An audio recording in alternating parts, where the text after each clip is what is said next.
எக்ஸ்பர்ட்டாக இந்த கவர்மெண்ட் நல்லா இருக்குது, இது சூப்பராக இருக்குன்னு சொல்கிற அளவுக்கு இல்லை. ஆனால் அதுக்கு பதிலாக இது போன்ற வாடகை வாயர்களை வச்சுக்கிட்டு பேச விட்றது. டிபேட்டுகள் இதை சுற்றியே இருக்கும். சூப்பர், ஆகா, ஓகோன்னு. நீங்கள் யாரோ கரெக்டாக போட்டிங்கன்னா கீழே 100 பேர் தப்பாக போடுவோம். அப்போ ஒருத்தர் பார்க்கும்போது அந்த 100 தப்பு இருக்குல்ல, அதான் கரெக்டு, நம்ம போட தான் தப்புன்னு நினைப்பான். 29 பைசான்னு உருட்டுனாங்க, ஞாபகம் இருக்குதா ஒரு தடவை? அப்புறம் என்ன ஆச்சு? இது எல்லாமே பொய்ன்றது தெரிஞ்சு போச்சு. ஜிஎஸ்டி 50-50, 55% கூட நமக்கு கிடச்சிருது. ஆனால் இது எல்லாமே இவர்கள் சொல்கிறதுல ஒரு உண்மையான இது இல்லை.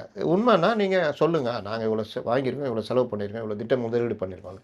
இவர்களோட பெரிய திட்டம் எதுன்னு கேட்டாலே மகளிர் உரிமை தொகை, இலவச பேருந்துன்றாங்க.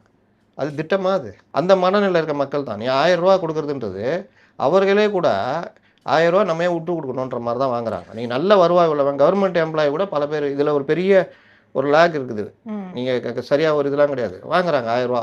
அன்றைக்கி ஒருத்தர் சொல்கிறாரு, எனக்கு 1000 ரூபா வரல, கீழே இருக்கலாம் வருது. அவர்களுக்கு வழக்கமாக வர 1000 ரூபா, இன்னும் 1000 ரூபா வேணால் இன்னைக்கு ஒரு 500, நாளைக்கு 500 செலவு. செல்லு அப்படியே வச்சுருந்தீங்கன்னா வீட்டுக்காரன் தூக்கி போடுவான். தூக்கி போய் ஸ்கேன் பண்ணுற இடத்துல ஸ்கேன் பண்ணி வாங்குறத வாங்கிட்டு வந்துடுவான். அப்போ இவ்வளோ பிரச்சனை இருக்குது இந்த 1000 ரூபானால. அது ஒரு பெரிய இதுவே கிடையாது.